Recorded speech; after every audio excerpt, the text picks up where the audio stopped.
Amados irmãos, graça e paz. Por favor, abra sua Bíblia no livro de Atos, no capítulo 27. Atos, no capítulo 27. Se houver a possibilidade de colocar no monitor de retorno aqui. Ok, positivo. Joia, sem problemas.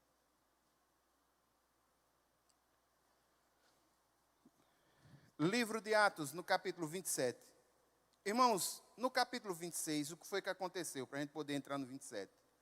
Paulo fez o seu discurso perante as autoridades de Cesareia.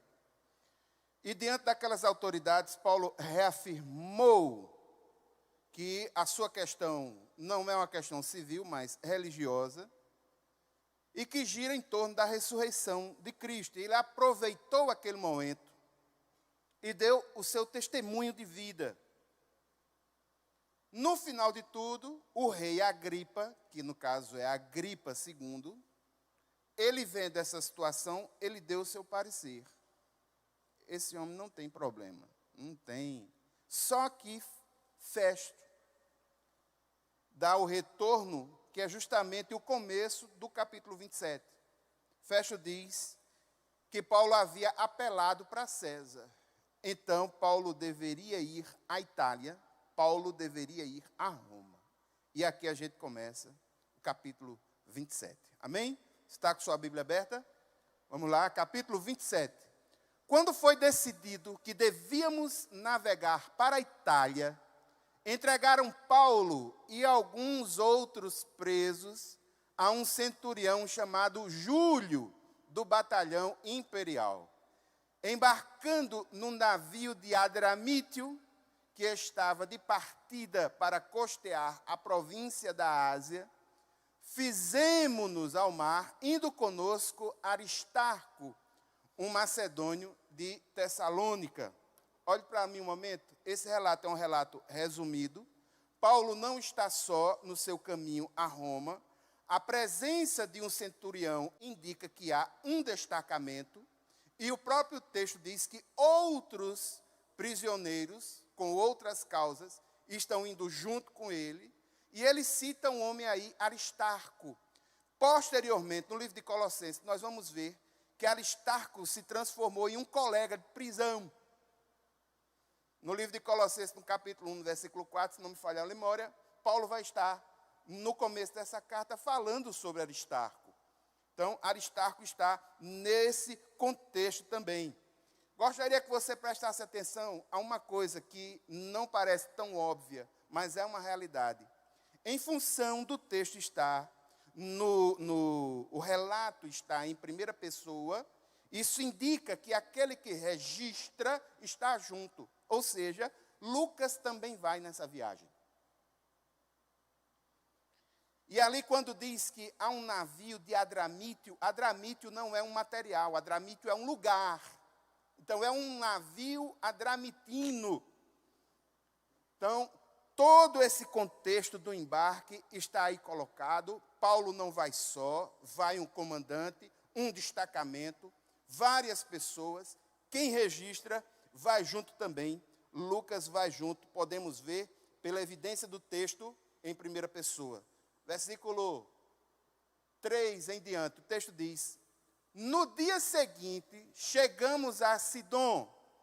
Júlio, tratando Paulo com humanidade, permitiu que ele fosse ver os amigos e obter assistência. Partindo dali, navegamos ao abrigo da ilha de Chipre, porque os ventos eram contrários. E tendo atravessado o mar ao longo da Cilícia e Panfilha, chegamos a Mirra, na Lícia. Nesse ponto, o centurião encontrou um navio de Alexandria, que estava de partida para a Itália, e nos fez embarcar nele. Olhe para mim um momento, agora ele já começa a navegar para Creta. Só que agora ele faz uma conexão. Do jeito que nós fazemos conexões nos aviões, partindo de aviões menores para aviões maiores, Paulo e toda essa comitiva, que não é pequena, são 276 pessoas, eles saem de um navio de menor porte, um navio costeiro, para um navio que tem a possibilidade de encarar mar aberto, porque é um navio alexandrino. Paulo está sendo tratado com bondade. Perceba que Júlio permitiu que Paulo saísse para ver discípulos e arrecadar donativos. E eu quero lembrar, irmãos, que no século I, a pessoa que era presa, ela tinha que levantar os seus recursos, porque não comia do Estado, não. O Estado não financiava esse tipo de atividade. Então, ela que estava presa lá dentro, eram pessoas que financiavam para que ela não morresse de fome. Então, Paulo faz um levantamento entre os seus amigos. Júlio é humano, permite que ele saia do barco para fazer isso. Há um respeito por parte de Júlio. E, passo a passo, essa navegação ela começa a se tornar difícil. Ela deixa de ser costeira, começa a se mostrar como se de mar aberto. Até que ele chega em um lugar chamado Mirra, e é aí onde há essa conexão.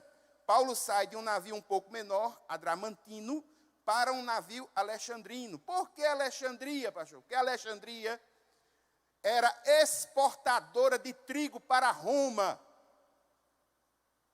Então, o fluxo da atividade mercante de navios entre Egito e Roma era constante.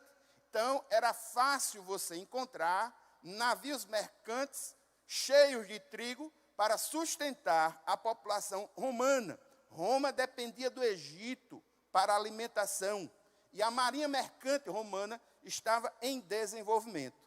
Nesse trajeto, o que foi feito isso até agora. Eles saíram de Cesareia, foram a Sidom. De Sidom, eles fazem já uma navegação costeira com um barco adramitino, chegando a Lícia. E é ali onde há uma outra conexão. Só que não fica por aí. Versículos 7 e 8, o texto diz: navegando vagarosamente muitos dias, foi com dificuldade que chegamos às imediações de Quinido. Não nos sendo permitido prosseguir por causa do vento contrário, navegamos ao abrigo de Creta, na altura de Salmona, costeando a ilha com dificuldade. Chegamos a um lugar chamado Bons Portos, perto do qual estava a cidade de Laséia. Irmãos, ventos fortes vão surgindo porque o inverno está se aproximando. E a partir do momento que o inverno começa a se aproximar, a navegação começa a ficar mais difícil. E eles estão com medo de enfrentar o mar aberto. E segue uma navegação costeira, tentando chegar em Roma, é verdade, mas tentando o máximo possível aproveitar uma navegação costeira. E nessa luta, nessa dificuldade, eles conseguem chegar em um lugar chamado Quinido, e de Quinido a um lugar, uma enseada, que mostrava, uma baía, né, que mostrava uma certa qualidade. Essa baía tem um nome sugestivo. Essa baía chama-se Bons Portos. Então, na viagem, o que foi feito ali foi o seguinte: chegaram em Quinido, aí eles saem em navegação por esses arquipélagos, pelo Cabo Salmona, e aí chega em Laceia. Ali, e bem pertinho de Laceia, Bons Portos. Estão agora, nesse momento, aí, nesse lugar. Vamos ao versículo 9. O texto diz o seguinte: depois de muito tempo, tendo se tornado a navegação perigosa, e já passado o tempo do dia do jejum, Paulo os aconselhou, dizendo: senhores, vejo que a viagem vai ser trabalhosa, com dano e muito prejuízo, não só da carga e do navio, mas também da nossa vida. Então, em Creta, há um momento de espera. O tempo mostra que vai se passando, porque com a proximidade do inverno vai ficando mais difícil. existem péssimas condições climáticas. Perceba que o texto fala dia do jejum. Isso faz referência a uma festa judaica, do dia da expiação.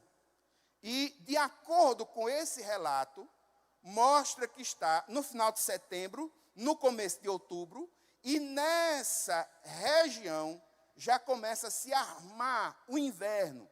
Inclusive, haviam conversas entre os sacerdotes, baseados nas festas judaicas, e que ninguém viajava na festa da expiação de mar aberto, porque dava justamente com o período do inverno. Com certeza não era uma viagem fácil. Paulo tem muitas experiências com viagens marítimas. E aqui, pasmem, Paulo, ele não passou por dificuldades com viagens marítimas, não foi uma só vez, não. Gostaria que você desse uma pausa aí no seu texto. Abra sua Bíblia em 2 Coríntios, no capítulo 11.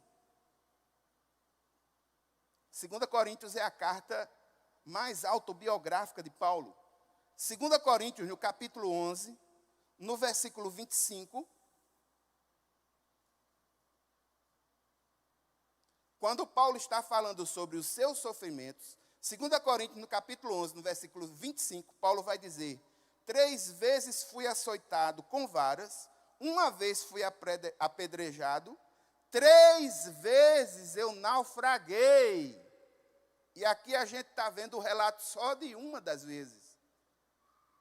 Então, Paulo tinha experiência com viagens marítimas, Paulo tinha experiência com o tempo, havia uma experiência sacerdotal acerca da permissão para viagens marítimas.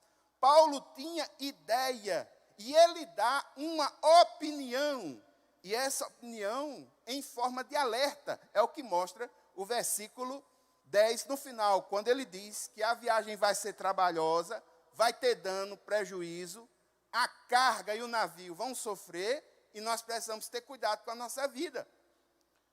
E os versículos 11 e 12 nos mostram aspectos disso. Versículo 11. Porém, o centurião dava mais crédito ao piloto e ao mestre do navio do que ao que Paulo dizia. Não sendo o porto próprio para invernar, a maioria deles era de opinião que deviam partir dali para ver se podiam chegar a Fenícia e aí passar o inverno, visto ser um porto de Creta que olha para o noroeste e para o sudoeste. Então, irmãos, aqui a gente já vê que há a proximidade do inverno, e aqui acontece uma coisa natural humana. Não diminua ou não entenda mal do centurião, e eu vou levar você a pensar que se você estivesse lá, você tinha tomado a mesma decisão que o centurião tomou. Você haveria de acreditar no dono do navio e no responsável da carga, ou acreditar num preso que estava sendo levado para um destacamento, se você fosse responsável por tomar essa decisão. Então, vamos ser sinceros, tomando como base humana, o centurião ele acreditou na experiência do dono da carga, que é, no caso, o mestre do navio, que representa o dono da carga, e no piloto. O piloto disse: vamos, dá tempo, a gente vai. Estamos aí, querendo mostrar serviço. Foi o que aconteceu. Só que, irmãos, infelizmente, aconteceu o pior. A partir do versículo 13, soprando brandamente o vento sul, e pensando eles ter alcançado o que desejavam, levantaram a âncora e foram costeando mais de perto a ilha de Creta. Entretanto, não muito depois, desencadeou-se do lado da ilha um tufão de vento chamado Euroaquilão. O navio foi arrastado com violência e, sem poder resistir ao vento, cessamos a manobra e nos fomos deixando levar. Aqui a gente vê uma tempestade, um vendaval forte, na realidade um tufão, na língua original tifônicos, que mostra uma forte tempestade. A língua original mostra que esse navio ele é lançado de forma violenta, é como se não tivesse capacidade nenhuma de controle da situação. E, tecnicamente falando, esse navio está à deriva. Paulo está dizendo, foi deixado levar. Vai, que agora não tem condição mais não. Vamos ver onde é que vai dar isso daí. A partir do versículo 16. Passando ao abrigo de uma ilhota chamada Cauda, com dificuldade conseguimos recolher o bote. Tendo içado o bote, os marinheiros usaram de todos os meios para reforçar o navio com cabos de segurança, e temendo que fossem encalhar nos bancos de areia de Sirte, desceram as velas e foram à deriva. Açoitados severamente pela tormenta, no dia seguinte começaram a jogar a carga no mar. E no terceiro dia, nós mesmos, com as próprias mãos, lançamos ao mar a armação do navio. E não aparecendo havia alguns dias nem sol, nem estrelas, caindo sobre nós grande tempestade, dissipou-se afinal toda a esperança de salvamento. Tempestade, desgraça geral. E eles fizeram o que era esperado. Primeira tarefa, o bote de salva-vida, que costuma bater no momento de muita tempestade, eles recolhem o bote para não ficar batendo, não ficar surrando o barco, nem a estebordo, nem a bombordo. E como são 4 botes, nem na proa e nem na popa. A proa é a parte da frente, a popa é a parte de trás. 4 botes, 2 na frente, então eles recolhem para o barco não levar tanta pancada por causa das oscilações de vento. Segunda tarefa, fizeram um reforço na estrutura. Por quê? Porque era agressiva a tempestade. E esse barco, irmãos, ele não é o Titanic. Muito embora o Titanic tenha afundado, mas o Titanic era de ferro. E esse barco é de madeira. Esse é um barco grande de vela, de mar aberto, mas é um barco de madeira do século I. Eles tiveram medo. Medo por quê? Porque naquele arredor havia um banco de areia conhecido, que era o banco de areia de Sirte. Eles recolhem as âncoras e agora deixam o barco correr mais. Eles estão sem orientação. Irmãos, estamos no século I. Eles não têm GPS. Eles não têm sistemas de navegação, não têm rádio. A navegação se dá pela observação do sol, da lua e das estrelas. Tempo fechado. Um tufão, tempestade seríssima. Eles não conseguem ver absolutamente nada. Eles não têm referenciais. E entre eles bateu uma forte tempestade emocional. Agora uma tempestade interior. O texto diz no final, toda a esperança de salvamento foi dissipada. Não há mais esperança. Aí Paulo entra, a partir do versículo 21. Havendo todos estado muito tempo sem comer, Paulo, pondo-se em pé no meio deles, disse: Senhores, na verdade era preciso terem me atendido e não partir de Creta para evitar esse dano e perda. Mas agora aconselho que tenham coragem, porque nenhuma vida se perderá, mas somente o navio. Nessa atitude de desespero, e aqui, irmãos, o desespero tem uma forma de atacar o povo. O cara desesperado, ele fica com medo, e ao ficar com medo, a sua mente e o seu corpo começam a não trabalhar de forma harmônica. Por exemplo, você vai ver que esse povo está sem se alimentar. E já fazem vários dias. É porque na tensão, no desespero, na iminência da morte, ninguém vai pensar em cozinhar, em comer nada, não. E outra coisa, como é que se cozinha no barco? Ele balançando para um lado para o outro. Não tem condições. Um clima forte de tensão. E aqui Paulo avisa, eu disse a vocês, não deveríamos ter saído. Só que não se desespere. Não se desespere. Tenham coragem. Nenhuma vida vai se perder. Agora o navio, versículo 23 adiante.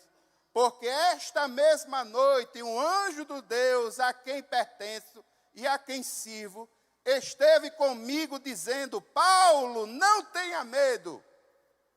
É preciso que você compareça diante de César.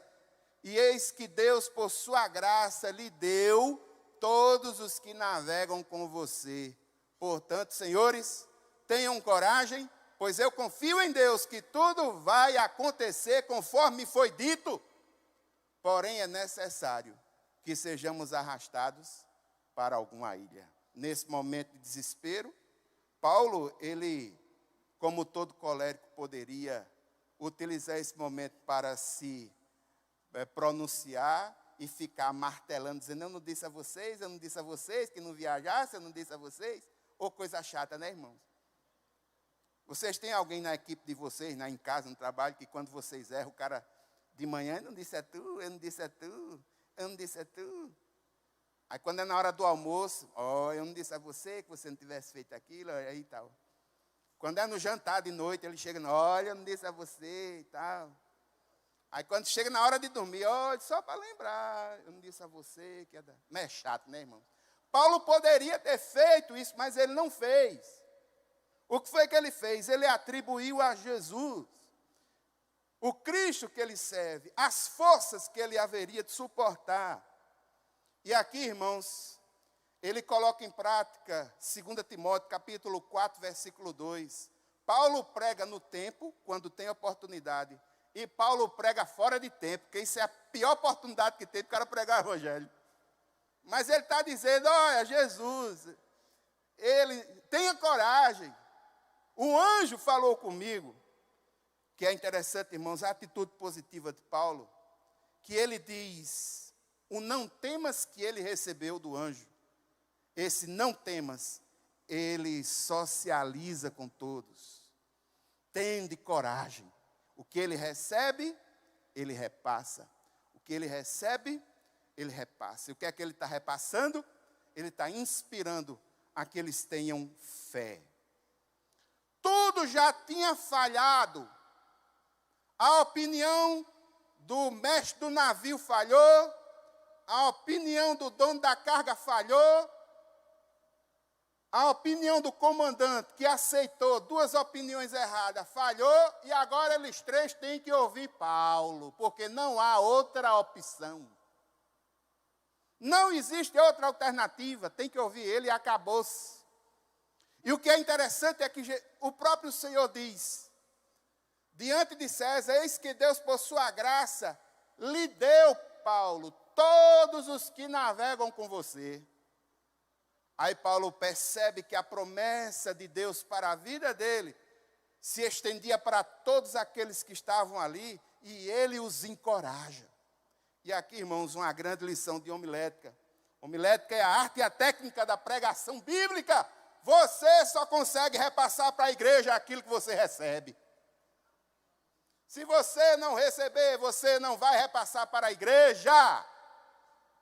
É necessário que você tenha intimidade com Deus, para que essa mensagem que sai do Senhor possa chegar com intimidade no coração daquele que ouve. Paulo está falando com intimidade, por quê? Porque Deus havia falado através do anjo diretamente para ele, e ele pega aquela informação e socializa, sabendo que as vidas daqueles homens estavam na sua mão. E a tempestade vai acabando o barco, vai acabando com tudo, profundidade Versículo 27. Quando chegou a 14ª noite, veja só, 14 noites. Quando chegou a 14ª noite, sendo nós batidos de um lado para o outro no mar Adriático, por volta da meia-noite, os marinheiros pressentiram que se aproximava de alguma terra. Olhe para mim um momento. Pastor, como é que eles podem pressentir que chegaram perto de alguma terra se eles não têm referenciais? Eles não têm sol, não têm estrela, não têm lua. Pelo som, o quebrar do mar nos rochedos. Então ele tinha tempestade, mas tinha o som, e são marinheiros experientes. E a partir do momento que eles ouvem o som desse quebrar do mar, eles identificam pelo som que o barco está próximo a algum tipo de costa. Aí o que é que eles fazem? Versículo 28. Lançando a sonda, viram que a profundidade era de 36 metros. Passando um pouco mais adiante, tornando a lançar a sonda, viram que a profundidade era de 27 metros. Ou seja, eles estão lançando. O que é a sonda? Irmão, não pense na sonda do navio de hoje, não. Nem na sonda de um submarino dos dias de hoje, um sonar que lança um sinal e no rebate do sinal o computador faz o cálculo. Pense nisso, não. O que ele chama de sonda é uma ponta de chumbo com uma corda cheia de medida, como uma grande régua. Então eles jogam aquela régua, quando sente que chegou em um certo ponto, ele verifica onde está na medida. Eles lançaram no primeiro momento, estava em quase 37. Lança no segundo momento, reduz 10 metros. Aí eles têm a ideia, está subindo a areia, estamos chegando perto de uma costa. Versículo 29. Receosos de que fôssemos atirados contra lugares rochosos, lançaram da polpa 4 âncoras e oravam para que rompesse o dia. Veja o que é influência espiritual, irmãos. Aquele povo que nem ouvia Paulo, agora está orando. O que é que não faz a desgraça na vida do coração, na vida do homem? E é assim mesmo.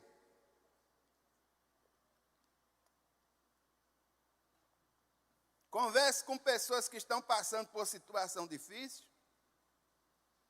No momento de evangelizar, meu filho, é o coração duro, mas quando chega no fundo do poço, quando chega no mar revolto, quando chega na tribulação, muitos desses que fecham o seu coração para nós, por causa da palavra, abrem o coração e dizem, ore por a gente, ore por fulano. Irmãos, quem é ateu no seco. Vocês conhecem essa história? Não.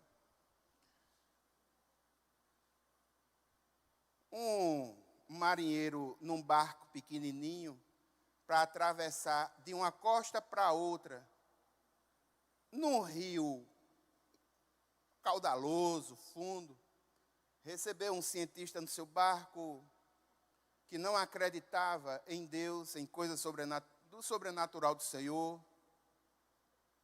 E esse rapaz começou a questionar sobre a sabedoria do pescador, coitado, com o seu barquinho. Ele perguntou, você sabe usar o computador? E o pescador disse, não sei usar isso, não sei nem o que é. Você sabe usar um telefone celular? Não tenho, não uso, não preciso. Aqui a gente não usa isso. Como é que você chega a essa altura do campeonato? Não sabe o que é um computador? Não sabe o que é um celular?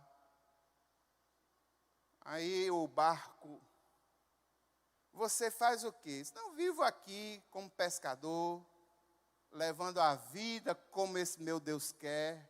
Deus? Você crê em Deus? Esqueça isso, mano. Hoje em dia ninguém acredita nisso mais não. Aí o barcozinho do pescador bateu numa rocha, criou uma fenda. Aí a água começou a subir. Aí o pescador olhou para o cientista e disse, tu sabe nadar? Aí o cientista, rapaz, sem nadar não. Muito bem.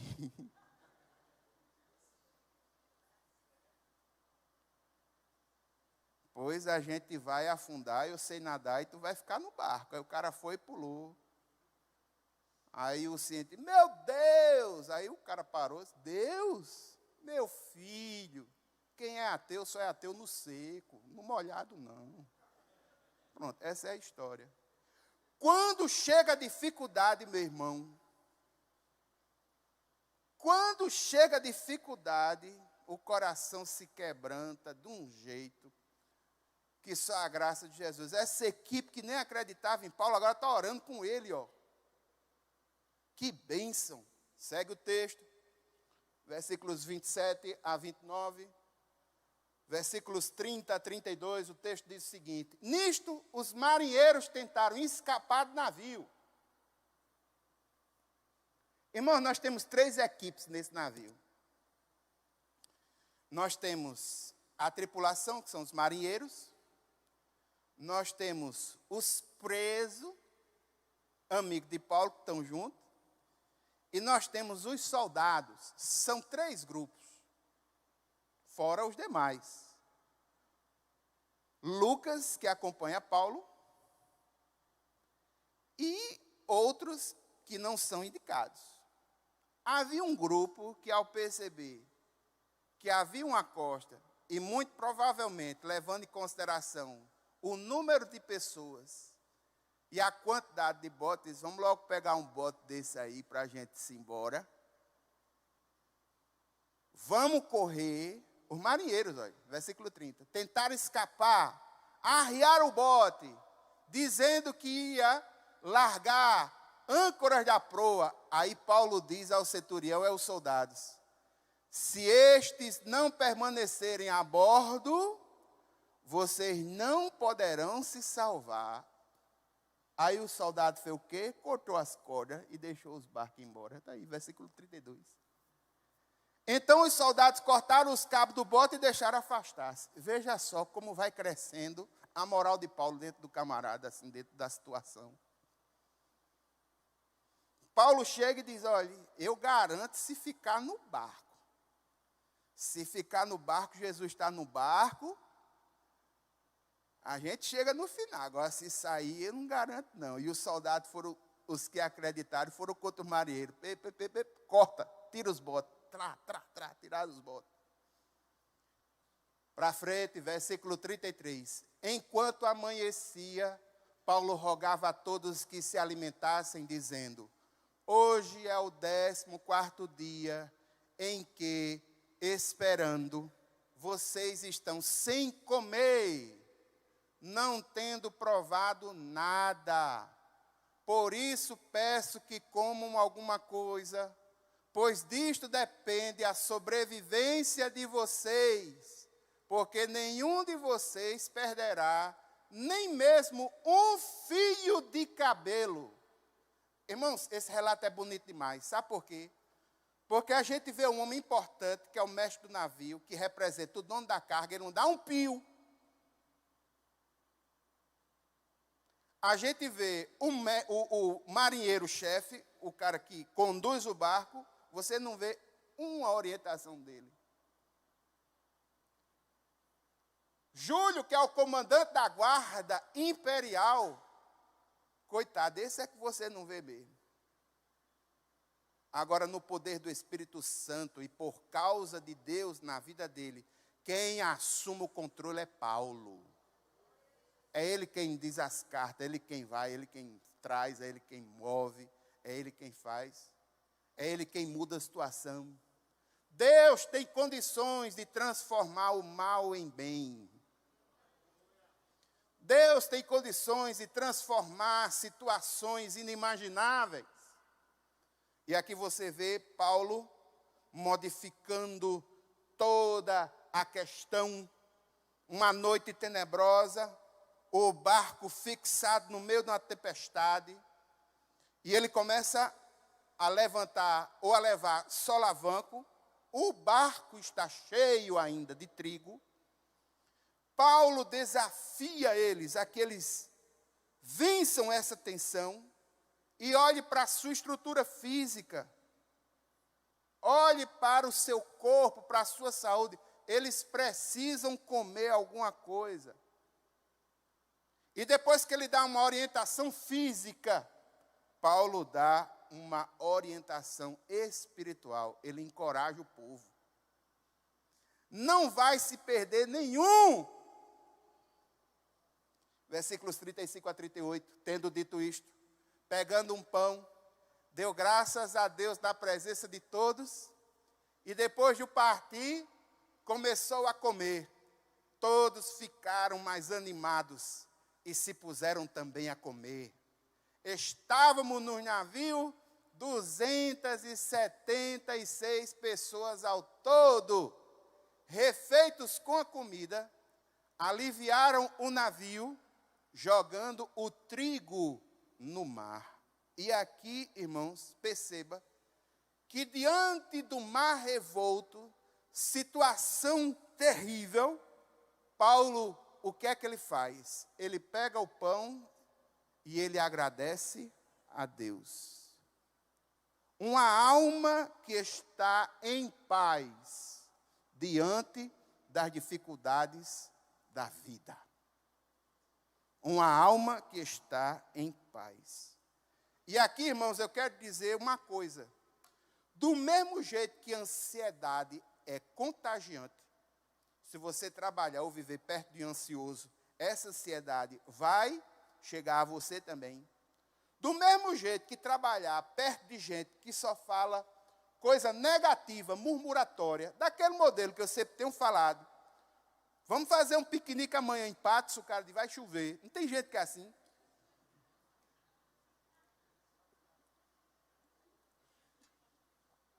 Comentário negativo entra na alma da gente, entra. Agora, nós temos a grata satisfação de também perceber que a atitude positiva, ela também contagia as pessoas. E a fé que Paulo tinha em Cristo, diante das revelações que ele tinha recebido, das promessas de Deus para a sua vida, se tornou, no momento de gratidão a Deus, contagiante, a ponto de todos aqueles que estavam com ele também serem contagiados pela alegria. Olha aí, ó. Todos ficaram mais animados e se puseram também a comer. E Paulo foi estratégico. Por que é que eles vão comer? Eles vão comer porque vão gastar energia. E qual é a energia? O trigo. Tem que aliviar o barco do trigo, para que o barco fique um pouco mais leve e consiga não se depreciar, não se acabar com a tempestade. E é isso o que esses homens fazem. É uma decisão forte. É uma decisão arriscada. Por quê? Porque o trigo é caro. Ou fica com o trigo na iminência, na esperança que a tempestade passe, ou então deixa o trigo para lá, se apega nas palavras e nas promessas de Paulo e se agarra com a vida. E aqui quem está no comando é sensato. Sabe o que é que ele faz? A gente fica com Jesus, meu irmão. Bota esse trigo no mar, arreia o resto. Tira, está aí, ó. Aliviaram o navio, jogando o trigo no mar. Quando amanheceu, não reconheceram a terra, mas avistaram uma enseada onde havia uma praia. Então consultaram entre si se não podiam encalhar ali o navio. Cortando os cabos das âncoras, que deixaram que ficassem no mar. Soltaram também as amarras do leme. E alçando a vela de proa ao vento, dirigiram-se para a praia, dando, porém, no lugar onde duas correntes se encontravam, encalharam ali o navio. A proa, que é a parte da frente, encravou-se e ficou imóvel, mas a polpa se despedaçava pela violência das ondas. Então aqui a gente vê um momento de naufrágio Eles não reconhecem o lugar, irmãos, porque o lugar onde eles estão não é rota mercantil. Eles estão em Malta. No capítulo 28, você vai ver que esse lugar onde eles estão chama-se Malta. E havia um banco de areia, e o raciocínio é simples. É melhor jogar o barco em cima do banco de areia do que no banco de rocha. Então, eles colocaram o barco num banco de areia, a proa a parte da frente, a popa a parte de trás, a popa ficou levando pancada, e aqui só a título de cultura, entenda, este bordo é o lado direito, bom bordo é o lado esquerdo, viu? Propa, proa, este bordo, bom bordo. Os lados do barco. 42 a 44, para a gente encerrar. O parecer dos soldados era que os presos deviam ser mortos, para que nenhum deles fugisse nadando. Mas o centurião, querendo salvar Paulo, impediu-os de fazer isso. Ordenou que os que soubessem nadar fossem os primeiros a lançar-se ao mar e alcançar a terra. Quanto aos demais, que se salvassem, uns em tábuas e outros em destroços do navio. E foi assim que todos se salvaram em terra. Aleluia. Irmãos, você pode ter ficado chocado com o versículo 42. Não se pressione não, porque essa era a lei no século I. O soldado era responsável com a sua vida pelo prisioneiro. Se o prisioneiro fugisse, ele deveria ser morto. E aqui a gente vê uma outra decisão ousada, só que por parte do comandante Júlio. O comandante Júlio avocou, ou seja, ele puxou a responsabilidade para ele de tudo. Para poupar a vida de Paulo, ele permitiu que os soldados não executassem os prisioneiros. Ao fazer isso, o comandante assume total responsabilidade por esse ato. Que decisão pesada. Agora, irmãos, a gente sabe nesse texto que quem manda é Deus. Moveu o coração de Júlio, inspirado na vida de Paulo, esse Paulo que tinha dado provas de integridade. E eu posso provar aos irmãos. Se lembra que no começo, no primeiro porto, Júlio deu permissão que Paulo fosse ver os amigos? Paulo podia ter fugido, mas não fugiu não. E com a sua atitude, ele foi ganhando confiança. Júlio foi vendo que Paulo era um homem de verdade. E a atitude que Paulo teve diante dessas pressões, diante de tudo isso, foi olhado por esse comandante. Integridade. Ele guiou a todos nos momentos difíceis. Irmãos, você quer ver quando é que se levanta ou quando se desponta um líder? Não é quando as coisas dão certo, não. É quando as coisas dão errado. É muito fácil governar qualquer coisa que seja, se você tiver uma boa equipe, se você tiver recursos, se os propósitos, as metas, os objetivos forem claros, se você está preparado operacionalmente para aquilo, isso é a coisa melhor que tem. Agora eu quero ver você liderar sem recursos, diante de uma tempestade terrível, com recursos humanos totalmente debilitado pelo medo, desesperançado da vida. Aí, meu irmão, é que você vê Um líder de verdade se desponta nos momentos difíceis. E ele se levantou aí com uma liderança tremenda. E o que foi mais importante, Paulo testificou desse Jesus de uma forma tão maravilhosa, que essa fé conseguiu inspirar a todos ali. E Júlio, o comandante, viu o cumprimento das profecias a partir da boca de Paulo. Ninguém se perdeu. E o que ocorre no final do versículo foi assim que todos se salvaram. Louvado seja o nome santo do Senhor. Amém? Irmãos, foram 44 versículos. Esse finalzinho de roteiro foi esse roteiro ali, ó, saindo de Bons Portos. Todo esse trajeto até chegar à ilha de Malta, que é onde eles estão ali, ó. Veja que já está pertinho. Quem não conhece muito geografia, eu vou dar uma dica. Eu sei que não sou professor do Enem, mas a Itália é uma bota. Olha ali a bota. O cano da bota. Então perceba ali que de Malta, o restante da viagem, que é o capítulo 28, vai ser menos problemático, está vendo? Mas tudo isso aconteceu aí nesse caminho aí, ó.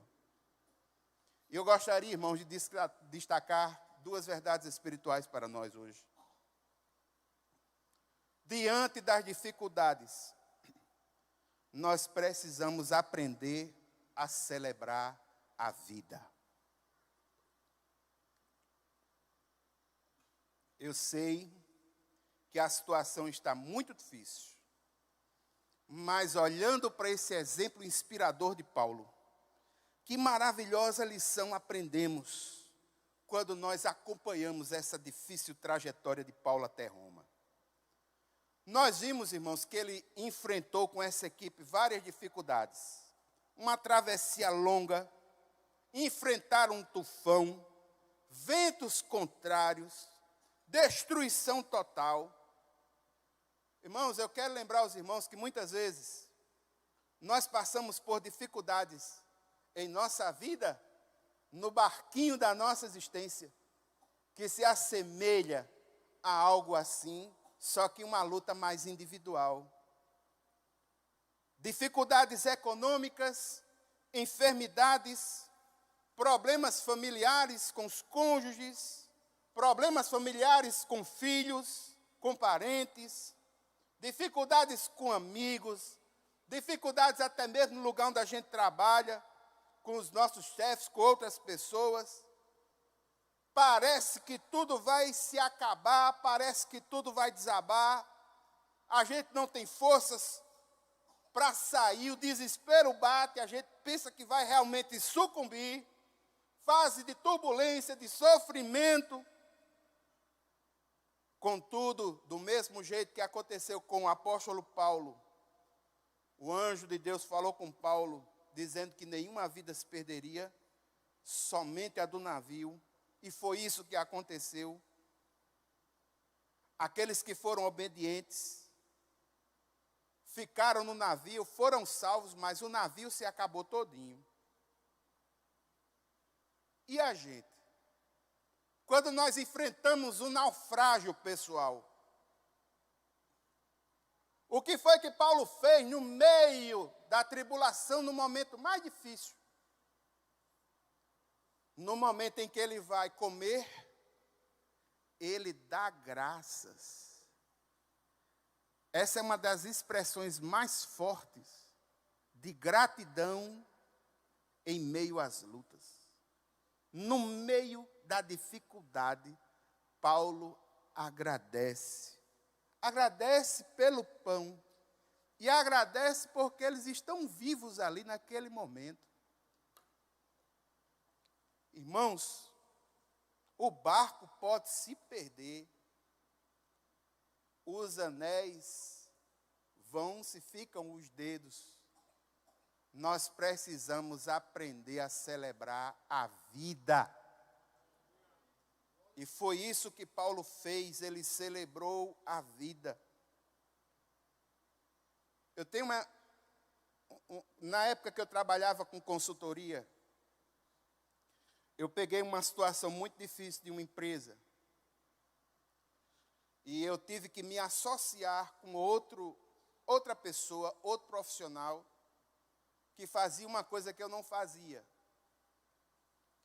Uma profissional de mão cheia, doutora Ednadir Batista. E uma vez vindo no carro, na viagem entre Paraíba e Rio Grande do Norte, vindo de Natal para pegar em Campina Grande, ela residia em Campina Grande. Ela, uma crente fiel no Senhor Jesus, o carro dela aquaplanou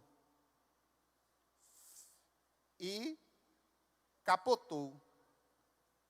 Ela vinha com a janela aberta e, de alguma forma, por causa da escuridão e das condições que ela ficou, ela não conseguia enxergar o braço dela.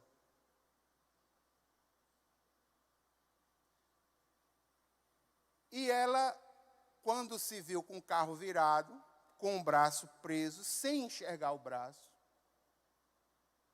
ela fez a seguinte análise: bem, é possível que eu tenha perdido o braço, não estou sentindo, mas eu tenho o resto do corpo. E dentro do carro, ainda virado, ela começou a agradecer a Deus. Muito obrigado, Senhor. Foi um braço. Eu tenho ainda o resto do corpo, eu ainda estou viva.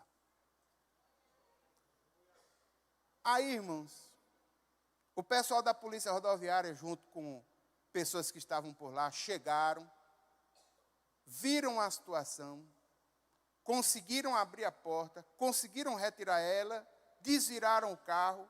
Quando ela desvirou o carro, ela percebeu que o braço dela estava ali. Ela só não sentia, porque houve alguma pressão.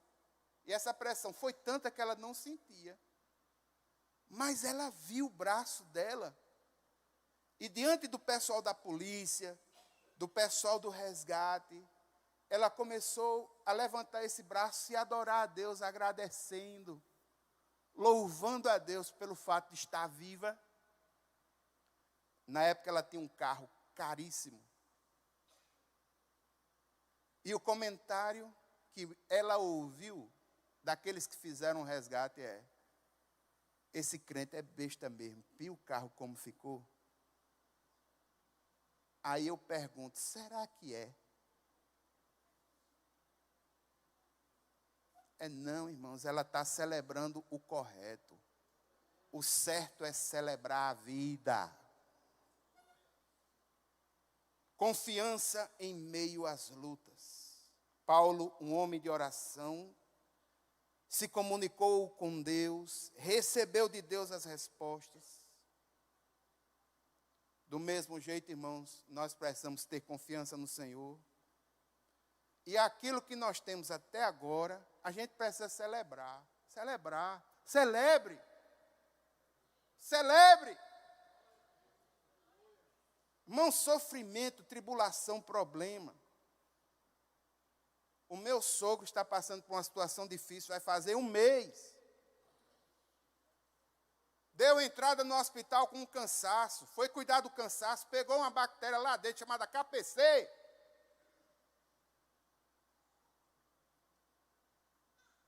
Começou a cuidar e tal, não sei o quê, e toma antibiótico. Irmãos, fazem mais de 10 anos que o médico disse que ele só ia ter 2 meses de vida.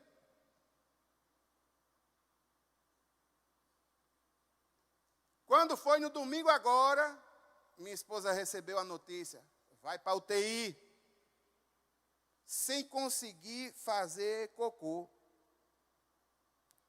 Tudo pedrado. Na parte horizontal e aqui na descida, né? Porque ele faz um ciclo e desce.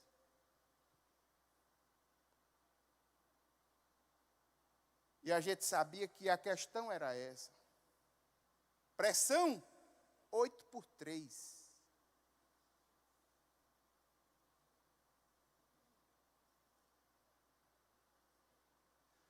Mas Deus, nessas dificuldades, tem levantado os seus anjos. Pessoas para tratar bem lá no hospital. Minha irmã, que é fisioterapeuta,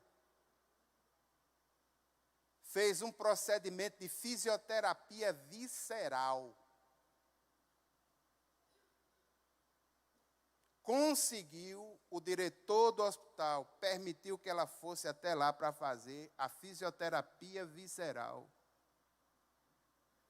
Tem um vídeo, irmãos, ela pegando o bolo fecal assim, ó, e fazendo toda a manipulação para que esse bolo possa andar, porque um paciente na condição dele não tem motilidade intestinal. Você sabe o que é isso?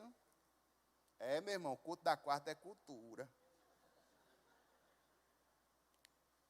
Tudo aquilo que parte no seu intestino, o intestino ele tem uma movimentação específica para fazer com que o bolo fecal ele ande dentro de você. Como uma cobrinha que faz pressão, abre. Tem toda uma direção e faz com que ele ande. Associado a isso, quando nós andamos, fazemos exercícios, essa motilidade, ela é ajudada. Só que em pacientes de UTI, que estão numa cama, se não houver um acompanhamento de alimento que seja bom, com o endurecimento das fezes, sem motilidade intestinal, ela endurece dentro.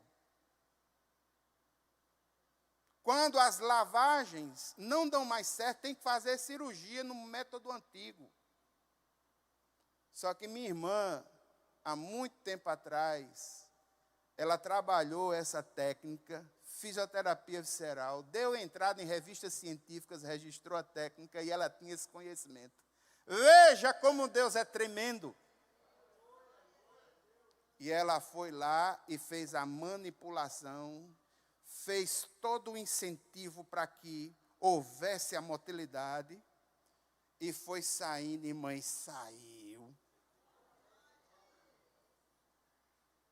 Saiu.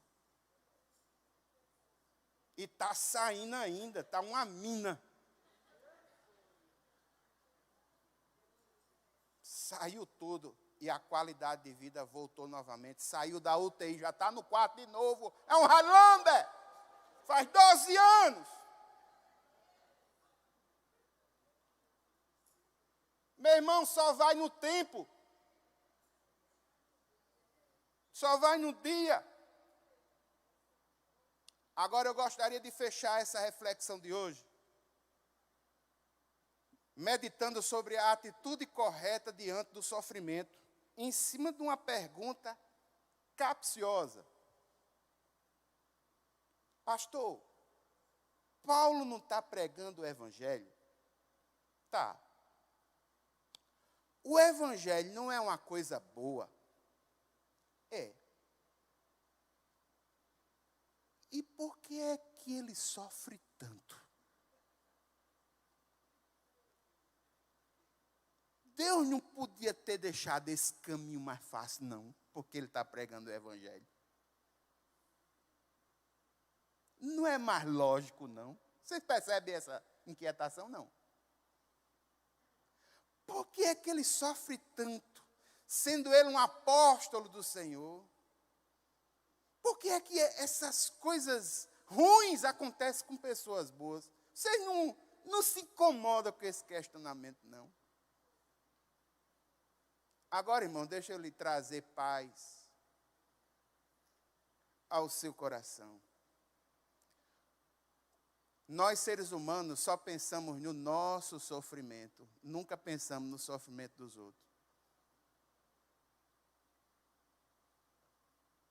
Geralmente, quando coisas ruins acontecem conosco, a gente pensa que só a gente é quem sofre.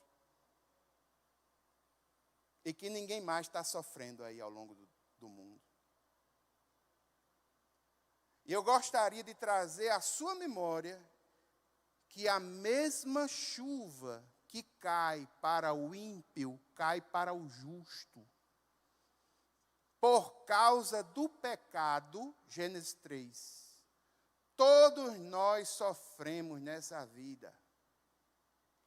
Jesus não foi nenhum esquizofrênico social nos retirando da realidade, não.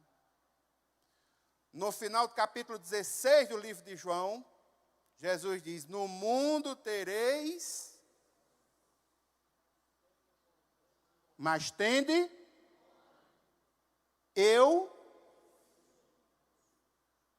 mas ele não nega a existência do sofrimento.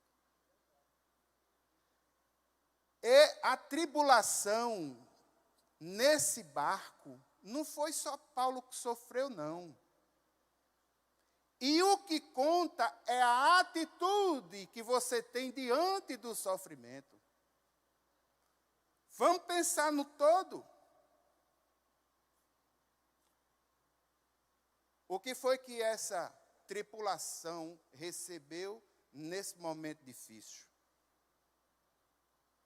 Perceba que haviam 2 evangelistas.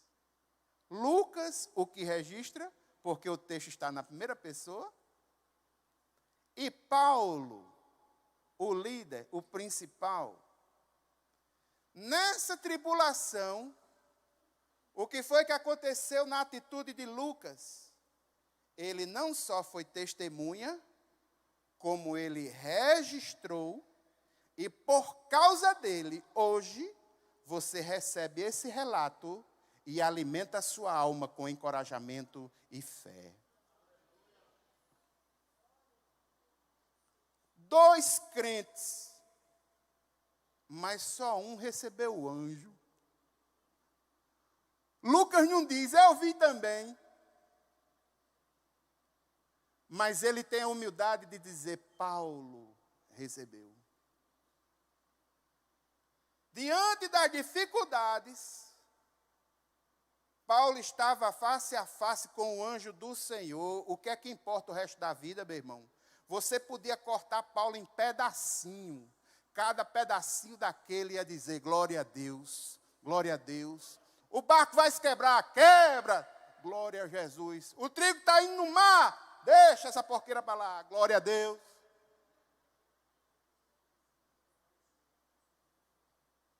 Nessa tribulação aí nós temos 3 equipes coletivas. Vamos pensar o que foi que aconteceu com elas?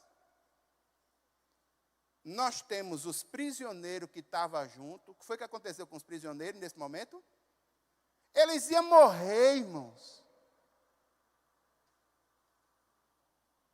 Os soldados queriam passar a faca. Aí Deus toca no coração de Júlio, ele assume a responsabilidade. E esses prisioneiros vão celebrar a vida em terra enxuta. Vamos por marinheiro. Tinha traíra no meio dos marinheiros? Tinha. Mas se juntaram com os outros, aonde? Na gratidão, fizeram a reflexão sobre a vida com Paulo, e viram que Paulo estava certo, chegaram até a acompanhar Paulo em oração. Olha a mudança de vida.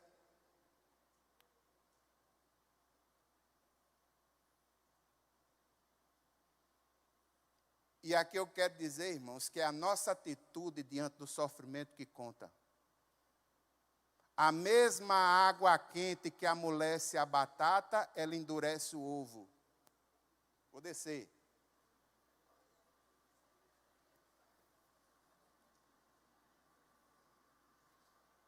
A água quente é a mesma. Mas a atitude é diferente. A mesma água quente que amolece a batata, endurece o ovo. Tem gente que quando a tribulação chega, qual é a atitude? Culpa logo Deus. Por que, Senhor, eu estou passando por uma dessa? Logo eu, que vou na igreja, que faço isso, que faço aquilo. Se lembra da oração do fariseu? O jejum, doido, tal. Por que eu, Senhor? Mas tem gente que no meio da tribulação, como um café bom diante de uma água quente, ele consegue dele sair um aroma especial, porque ele louva a Deus agradecendo, mesmo no meio das dificuldades. Irmão Ailton, meu sogro, com problema de demência. Mailton, como é que o senhor está? Tudo bem. Sempre foi assim, irmãos.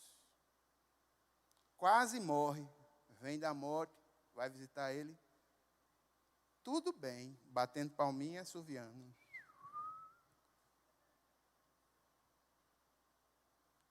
Tem muitos de nós que quando passa por uma dificuldade, a primeira coisa que vai-se embora é o humor. Acabou-se o humor do homem.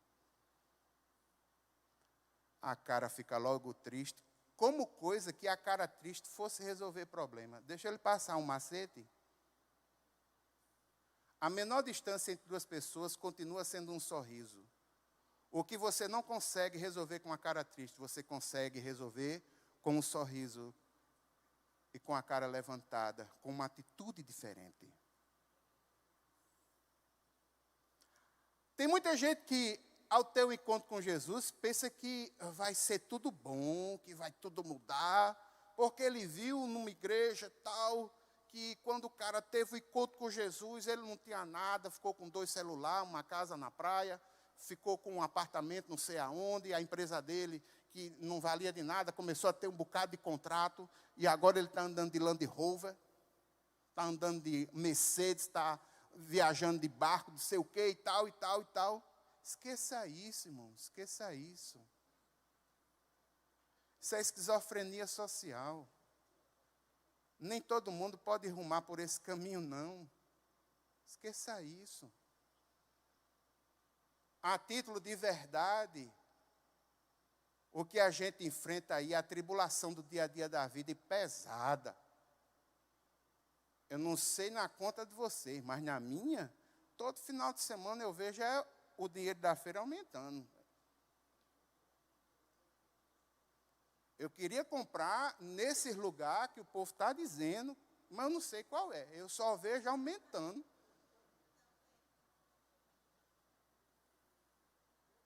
A realidade é essa. Se você vai no meio social lá fora, irmãos, essa semana eu vi um relato da coisa mais absurda que alguém pode ouvir, mas aconteceu. O mundo é assim, nós estamos no meio dele. Uma mãe abandonada em Campina Grande, o cartão do filho, aliás, o cartão da mãe com o filho, ele em São Paulo. Pagou para a mãe uma quentinha de R$ 15 por dia. Quem notou a falta dela foi o porteiro do prédio. Pediu autorização à polícia para poder entrar, quebrar, ver o que estava acontecendo. Quando a polícia entrou no lugar, a mulher estava sentada no chão, uma estrutura de 80 quilos, ela tinha 40 quilos de peso. É essa sociedade que nós vivemos. É uma sociedade que se distancia do Senhor e que sofre. Quanto mais nós distanciamos de Deus, nós nos distanciamos uns dos outros e nós sofremos. Esse é o fato. Tenha intimidade com o Senhor, que nas dificuldades da sua vida pode lhe mandar um anjo para acalentar e para te encorajar.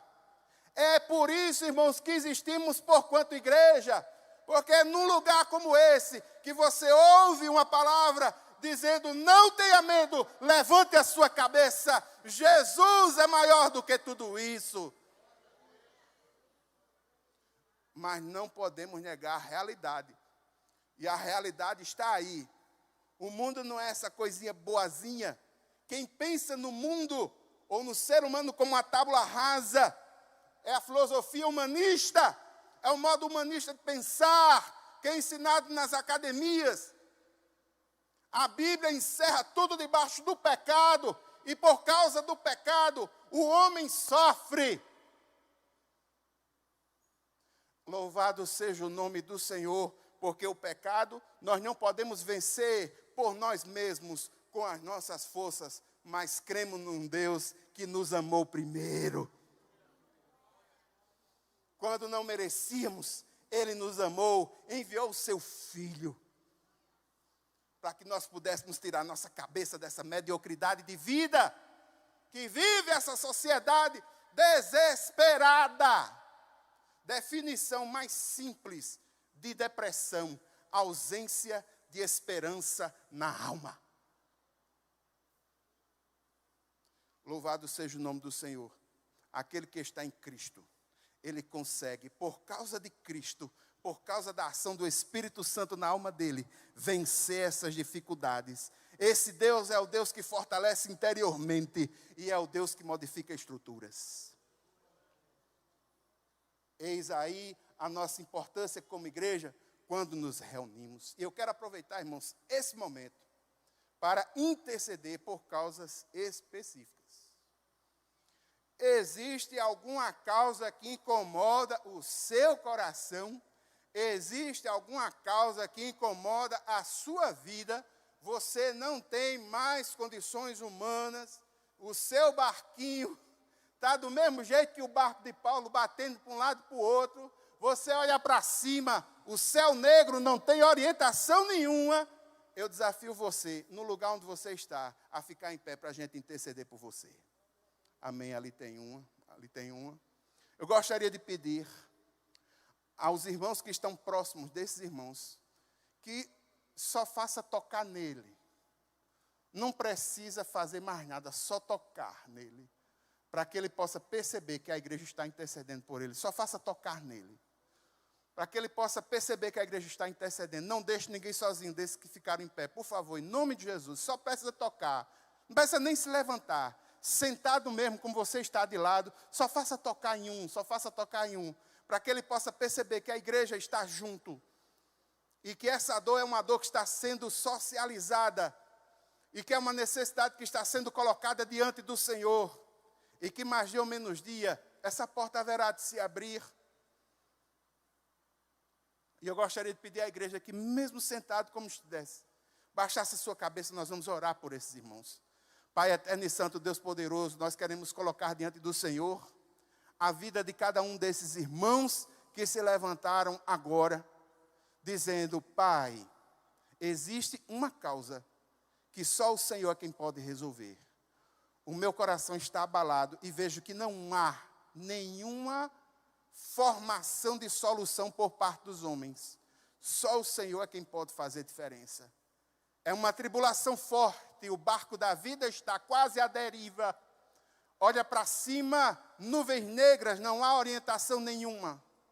Às vezes tem que tomar uma decisão forte, jogar algum trigo no mar, jogar alguma coisa fora para poder não cair dentro do mar, mas às vezes o barco vai ter que ser perdido.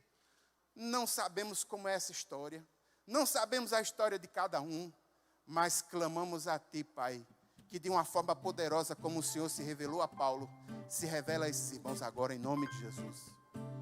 Pai eterno e santo, modifica essas estruturas, modifica essas condições, e que haja paz em seus corações, e que tudo isso, Pai, seja para a glória do Teu nome, e que posteriormente eles possam testemunhar da ação do Senhor em suas vidas. Todas essas causas depositamos nas mãos do Senhor, oramos no nome de Jesus, e a igreja em unanimidade ela diz: amém. Podem sentar, queridos.